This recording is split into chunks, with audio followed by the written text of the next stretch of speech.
Nous sommes en 2024 et le risque d'une troisième guerre mondiale aux conséquences cataclysmiques n'a jamais été aussi fort.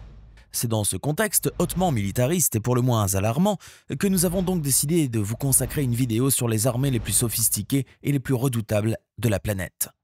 Et même si vous pensez être calé en la matière, vous seriez vraiment plus que choqué de découvrir certaines choses que vous ne savez pas à propos de ces armées. L'armée brésilienne, ou Forças Armadas Brasileiras, est une armée d'élite qui figure dans le top 20 des premières puissances militaires dans le monde.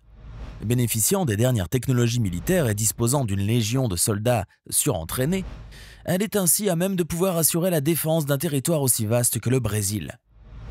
Cette puissante armée possède pourtant un autre atout de charme au sens propre comme au sens figuré. L'arme de choc de l'armée brésilienne réside en effet dans ses femmes soldats, de superbes créatures aux formes généreuses et à la beauté fatale. Ces jeunes dames soldates, qui feraient toutes d'excellentes candidates à Miss Univers, ne comptent pourtant pas seulement que sur leur pouvoir de séduction pour faire la guerre, car elles sont de véritables machines à tuer.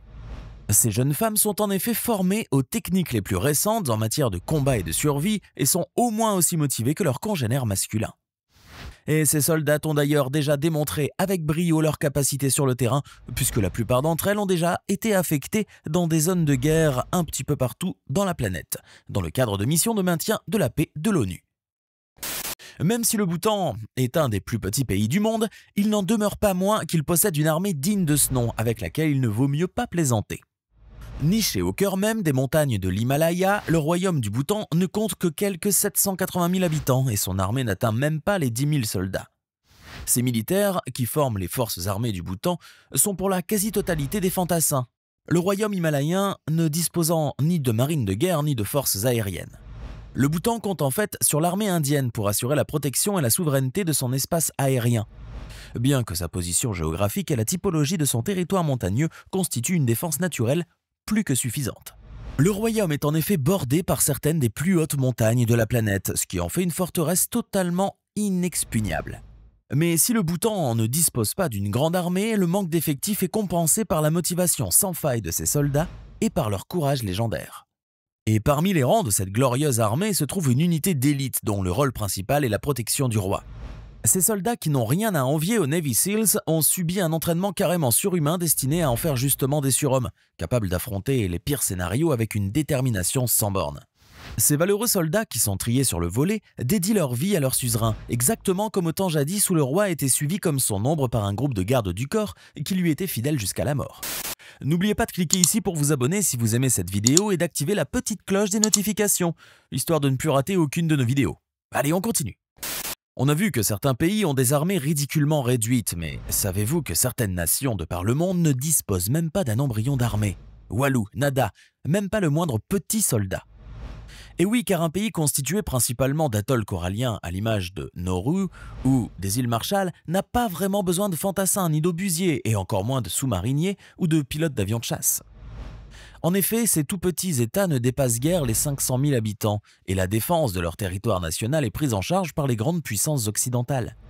Mais le Costa Rica, qui compte un peu moins de 5 millions d'habitants, fait partie de ces rares pays qui ont décidé sciemment de supprimer leurs armées, même s'ils ont la capacité humaine et matérielle de les entretenir. Ce pays d'Amérique centrale est d'ailleurs le tout premier pays au monde à avoir constitutionnellement supprimé son armée, préférant donner la priorité à l'éducation, à la santé et à la protection de l'environnement. On aurait pu penser qu'avec une telle politique, le Costa Rica serait un paradis sur Terre, où les gens bénéficieraient de la richesse et du développement. Mais ce n'est hélas pas le cas, car le pays possède un taux de chômage de 14,5%, tandis que 23% de la population vit carrément sous le seuil de pauvreté. Le plus surprenant dans cette affaire, c'est qu'à l'origine, le Costa Rica n'avait pas supprimé ses forces armées par de nobles convictions pacifistes, mais plutôt par pur opportunisme politique. L'ancien dictateur du pays n'avait en effet rien trouvé de mieux pour asseoir son règne et éliminer la concurrence que de révoquer l'armée, qui constituait alors la seule véritable menace sur son pouvoir. En Afrique subsaharienne, les forces armées ont bien souvent hélas une sinistre réputation d'exactions et de crimes contre l'humanité. L'armée ougandaise en est d'ailleurs le parfait exemple, puisqu'elle est aujourd'hui pointée du doigt par la communauté internationale qui l'accuse de nombreuses atrocités commises contre les civils. L'Ouganda est ainsi régulièrement le théâtre de guerre entre l'armée régulière et les rebelles qui tentent de renverser le pouvoir par la force des armes. Les malheureux civils sont ainsi pris entre deux feux, et chaque jour qui passe, d'horribles massacres sont perpétrés dans leurs rangs, aussi bien par les rebelles que par l'armée, celle-là même qui est censée les protéger. Cette arme ougandaise a été ainsi l'objet d'une enquête diligentée par la Cour pénale internationale, mais difficile de faire quoi que ce soit de concret, surtout au niveau juridique, au vu du chaos qui règne dans le pays. La population civile est donc malheureusement condamnée à subir encore plus de massacres et de tueries, orchestrés en toute impunité par des seigneurs de guerre cruels et assoiffés de sang. Si l'on devait vous poser la question sur la première marine de guerre au monde, il est fort à parier que vous répondriez sans hésitation que c'est la marine américaine. En effet, quelle nation au monde peut se targuer de pouvoir aligner non pas 5 ou 6, mais 11 porte-avions totalement opérationnels, sans compter leurs navires et sous-marins d'escorte? Pourtant, si la puissance de la marine américaine est incontestable, l'hégémonie maritime appartient bel et bien à la République populaire de Chine. Ça vous en bouge sûrement un coin avec tous ces films hollywoodiens et la propagande du Pentagone, mais c'est un fait que même les ricains n'osent plus remettre en question. Car avec un peu plus de 700 bâtiments de guerre, la marine chinoise est de loin la plus grande marine de guerre qui vogue sur les océans de cette planète. Et même si les Chinois ne disposent que de 3 porte-aéronefs seulement, sa marine compense ce manque par des croiseurs et des corvettes flambant neufs et d'une efficacité redoutable, ainsi que des centaines d'autres navires de guerre tous rôles confondus.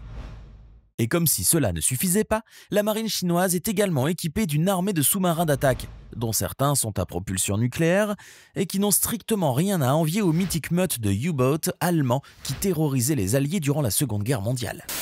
La Gambie est un petit pays d'Afrique de l'Ouest, totalement enclavé par le Sénégal et qui, géographiquement, n'est qu'une longue bande de terre entourant le fleuve Gambie. La défense d'un tel territoire bordant un fleuve très fréquenté est une tâche extrêmement délicate, d'autant plus que la région tout entière est une plaque tournante pour les trafics en tout genre, armes et stupéfiants et d'autres abominations. Et le fait d'être totalement enclavé par un pays bigrement plus grand que le vôtre et qui pourrait littéralement vous gober en une seule bouchée rend cette mission d'autodéfense encore plus hasardeuse.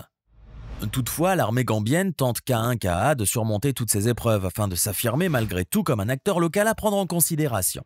Mais l'effectif de cette armée, qui ne dépasse guère les 1600 soldats, n'est pas vraiment une source de cauchemar pour les ennemis potentiels de cette nation. Et l'équipement pour le moins rudimentaire dont elle dispose ne lui permet guère de pouvoir s'aligner avec ses États voisins, encore moins de mener une guerre conventionnelle en bonne et due forme. En réalité, l'armée gambienne n'est là que pour le prestige de la nation et de sa souveraineté, tenant ainsi un simple rôle de figurant dans la géopolitique militaire de la région, ni plus ni moins. L'armée suisse possède une particularité carrément unique au monde, puisqu'elle est principalement constituée de civils.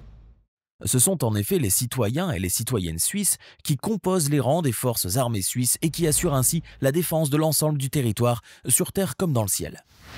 Cette armée de milices incorpore ainsi des civils lambda, qui ont bien entendu suivi un entraînement militaire de qualité et qui possèdent en outre un équipement et un armement de pointe.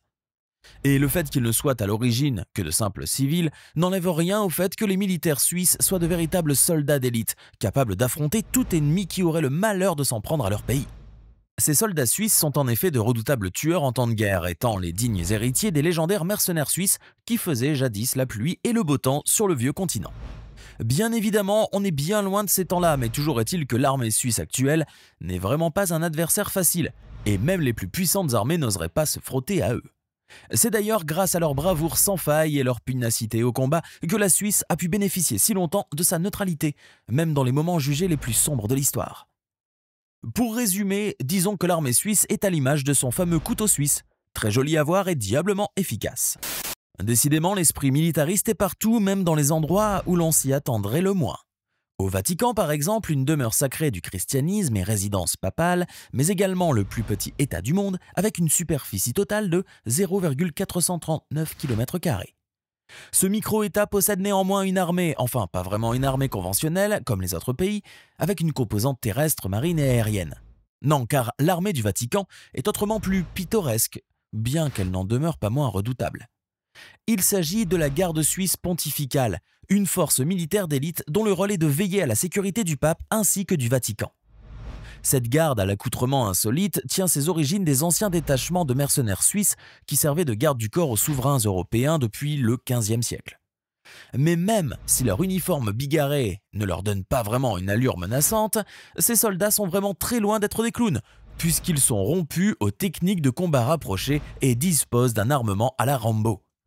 C'est en grande partie grâce à ces unités d'élite que les différents papes de l'histoire ont pu bénéficier de la sécurité la plus totale dans l'exercice de leurs fonctions.